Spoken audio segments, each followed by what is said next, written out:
Excuse me, but what's your name? My name. Yes, your name. My name na... Oratrice mécanique d'analyse cardinale. I'm sorry, come again? Oratrice mécanique d'analyse cardinale. Spell it. I'm not gonna spell it for you. Just say your name and I'm gonna spell it for you. Oratrice mécanique d'analyse cardinale. Jesus, how will I spell it for you? We're not JoJo here. It's just simple. Oratrice mécanique d'analyse. Leave my camera. You need a new name. Welcome to the 9th episode of Deep Dive, where you can dive deeper into the Night Kingdom to fish yourself a name. And by doing so, you wouldn't need to struggle to pronounce long foreign government-issued names because Natlan, the new region in the block, has made names much simpler. Let me ask you, journalists, how did you name your saurian buddies the first time you entered Natlan?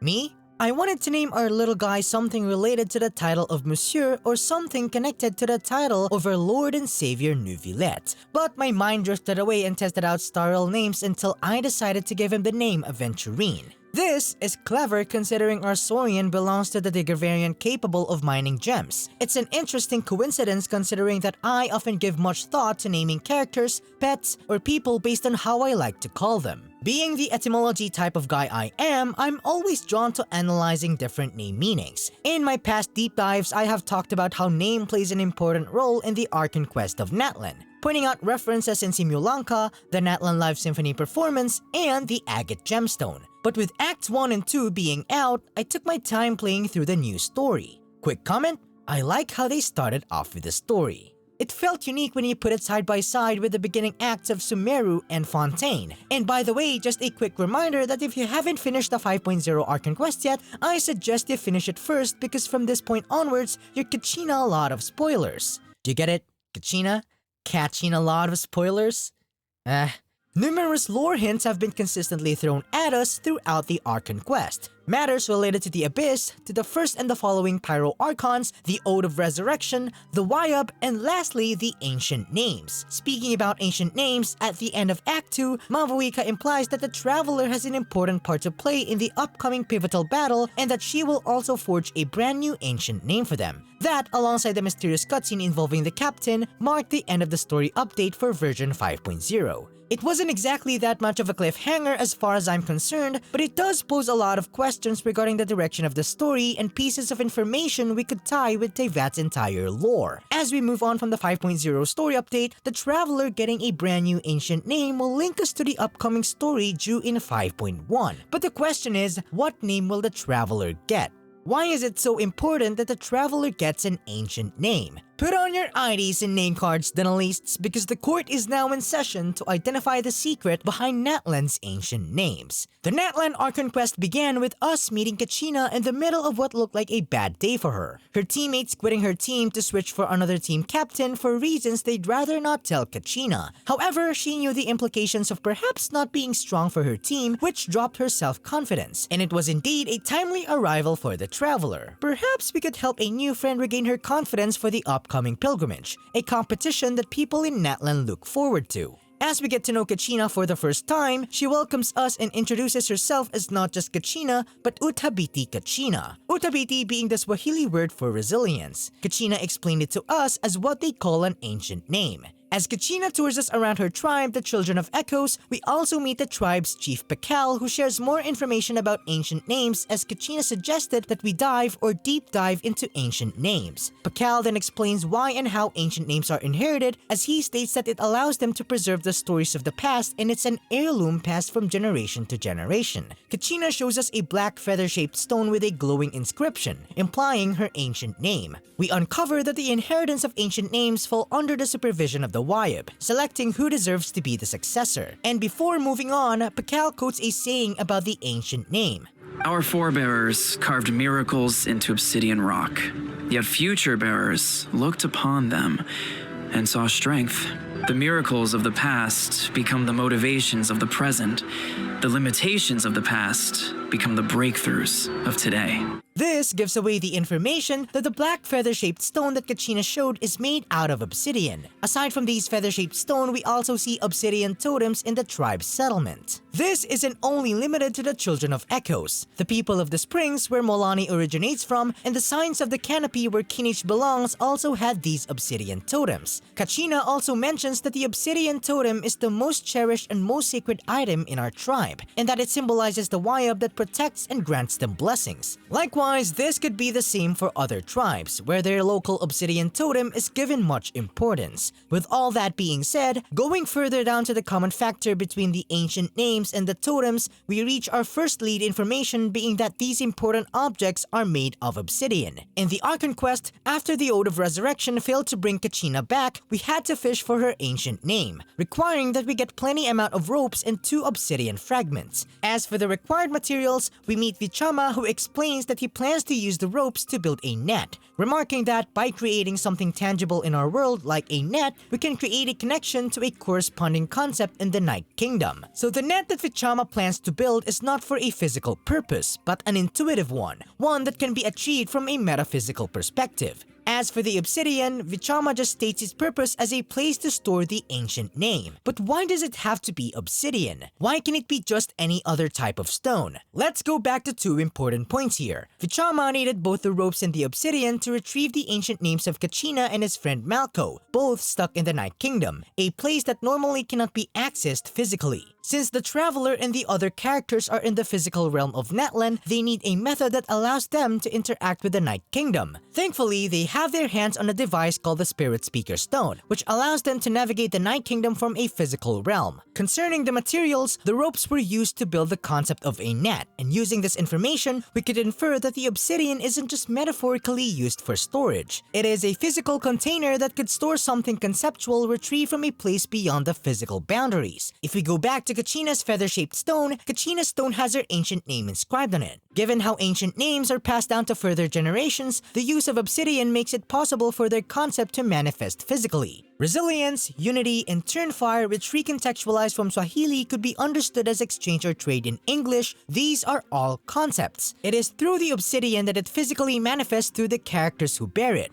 Kachina manifested resilience when she managed to win the pilgrimage despite her many setbacks. Mualani manifested unity by forming a group of people from different tribes to rescue Kachina from the Night Kingdom. Kinich manifested Turnfire through his responsibilities surrounding the weighing of risks. The way they manifested these concepts brings us back to the saying that Pakal quoted, "Ancient names are the carved miracles, and the characters mentioned saw strength in it." Furthermore, if you look at the obsidian totems in each tribe, they symbolize the Wayab that provides blessings in their respective tribes. Throughout the story, we only managed to contact the Wayab during the journey to the Night Kingdom. Given that, it is through the obsidian that they can be manifested in the physical realm. So the first point is that obsidian allows the storage of a conceptual object as Vichama has demonstrated. The second point is that obsidian allows concepts to be manifested in the physical realm. Given these 2 points, the use of obsidian instead of other types of stone links to a plane existing outside the physical realm, where reality and logic are not present, a place that closely describes the Night Kingdom. You see, the first time we reached the Night Kingdom in the story, it's the closest we could get to an abyss-infested location among any other place present in the game. It's a dangerous place filled with darkness and shades of purple, devoid of life and lacking fauna and an unsettling absence of music. But what makes the Night Kingdom different compared to other abyssal locations we've gone to is that in Natlan, we actually have the means to get through it physically. Take note that when we entered the story-exclusive domain in Act 2, we first had to traverse the ruins that were once home to ancient dragonkind, implying the elemental sovereigns. Not only does this connect to the coexistence of dragons in Natlan, but it also leads us to how it ties with the Abyss, considering that it is the sole path to the Night Kingdom. Entering the Night Kingdom, we were greeted with an aura of devastation where everything had fallen to total darkness. Evil spirits attacking us on sight, terrain difficult to navigate, and sensory illusions that could bring insanity in no time. It just makes you wonder how resilient Kachina was for staying that long in the Night Kingdom, despite Mavuika's warning of how fast the Abyss can corrupt and corrode someone in the Night Kingdom with just an ample amount of time. Some of our characters even experienced the corrosive effects of being exposed in the Night Kingdom, and it didn't even help help that Malco, who guided us as we navigated through the rivers of evil souls, couldn't stay with us for long. Moving on, as we successfully locate Kachina while we go deeper into the Night Kingdom, we also assist Kachina in visiting the Wyab to help it against the abyssal contamination. Malco tells us that there are 6 totem poles in the Night Kingdom, each representing the Wyab of each tribe.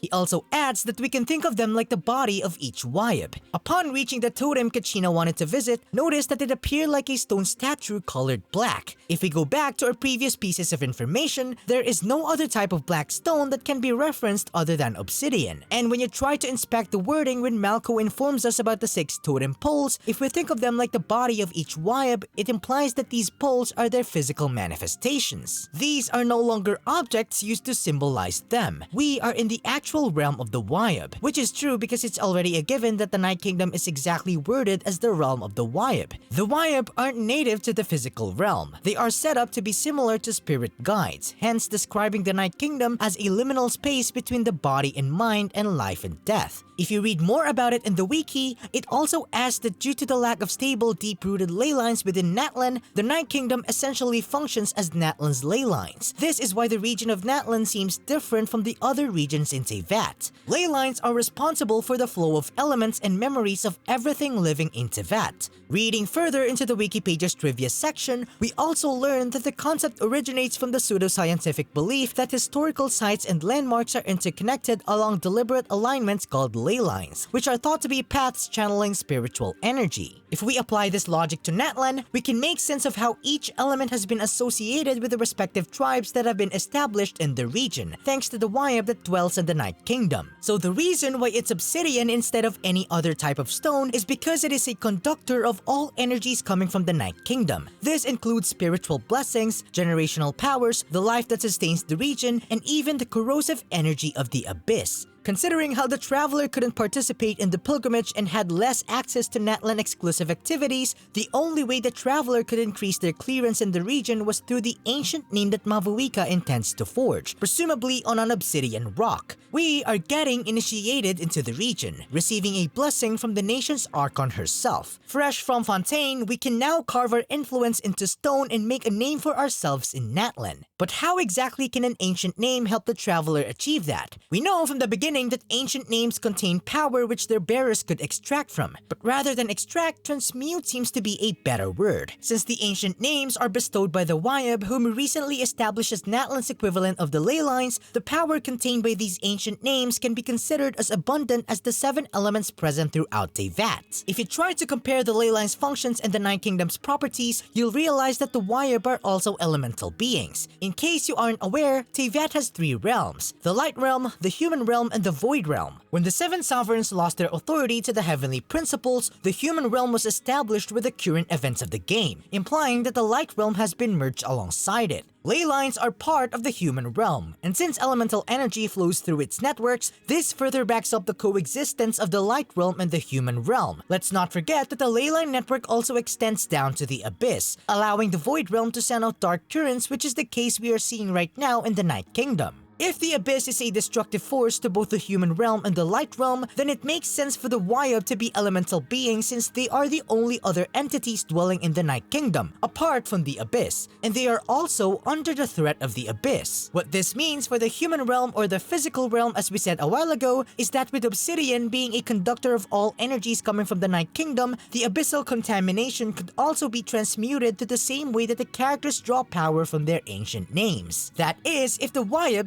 comes to the Abyss. However, on the other hand, the Traveler has been helping Natlan through their ability to absorb and purify abyssal energy. We even learned the possibility that the Traveler may perhaps be immune to the Abyss, as Kuichu has suggested. Remember how I doubted that the Traveler wouldn't be able to do much in Natlan? Well, it turns out that the Traveler has now become the crucial ace for Natlan to repel the threat of the Abyss for good. We have the Traveler being implied to be immune to the Abyss while having the capability to purify its corrosive effects, and we have Obsidian obsidian as a material responsible for conducting elemental and abyssal energy alike to be transmuted from the Night Kingdom to the physical realm. This suggests that through the brand new ancient name that the Traveler will bear, the entirety of Natlan will have to re-anchor itself to the Traveler. He's the filter that Natlan needs to make the transmuted water from the Night Kingdom drinkable, and the regulator to make the conducted electricity from the Night Kingdom safer to use. Having established obsidian as not just a material but also as a conductor, I think that Mavuika made a genius move for forging a brand new ancient name for the Traveler. When we talked to her briefly at the end of Act 2, two of her remarks can be seen referencing her plan. Your resistance to the corrupting power of the Abyss is truly remarkable. Possessing an ancient name would mean that your adventures in Natlan are recorded in full. Your stories would be remembered by our people for all the years to come. Traveler not only gets an ancient name to participate in Natlan's activities, but by doing so, he can share his resistance to the abyssal powers by transmuting it to the obsidian material. He will be the exception that Natlan needs. Someone who this time serves as a source of resistance for the Night Kingdom while also providing additional power to the physical realm through his ancient name. It will be the sole ancient name that the Abyss cannot destroy. With that being stated, what will be the Traveler's ancient name? You might think that there may be too many concepts that could be associated with the Traveler, but thankfully, Mavuika helped us narrow down our speculation. There are 3 constraints as to what the Traveler's ancient name could be. 1. This ancient name needs to be vague enough to encompass all of Natlan and its people, where anyone could draw power by remembering his stories irrespective of the originating tribe. 2. This ancient name needs to be a concept that fundamentally opposes the Abyss. 3. This ancient name needs to be unique in association with the Traveler, but can be inherited by many as suggested in constraint number 1. Technically, we do have a 4th one, but it is not a heavy constraint but would be canonically aligned if the ancient name is in Swahili, just like the other ancient names we know from the Archon quest. With these constraints in mind, I have speculated 3 possible ancient names the Traveler could have. Just a quick disclaimer, I have no history of learning Swahili, so please consider that the Swahili words you will see are pretty much Google translated from English. I might also end up mispronouncing the words. With that being said, let's continue. The first possibility is kubadilika, which in English is a rough translation of to change. This is something we constantly see throughout the ongoing narrative of the game. The nature of every Archon quest revolved around the Traveler being the X factor in the changes that happen in every nation. In a specific case, even if they didn't say Fontaine directly at the end, the change would have been different if there was no Traveler to take care of the matters in the Fortress of Meropide. It's even more likely that there would be no changes at all. Additionally, the Traveler is a known exception for being able to wield and change in between elements without a vision.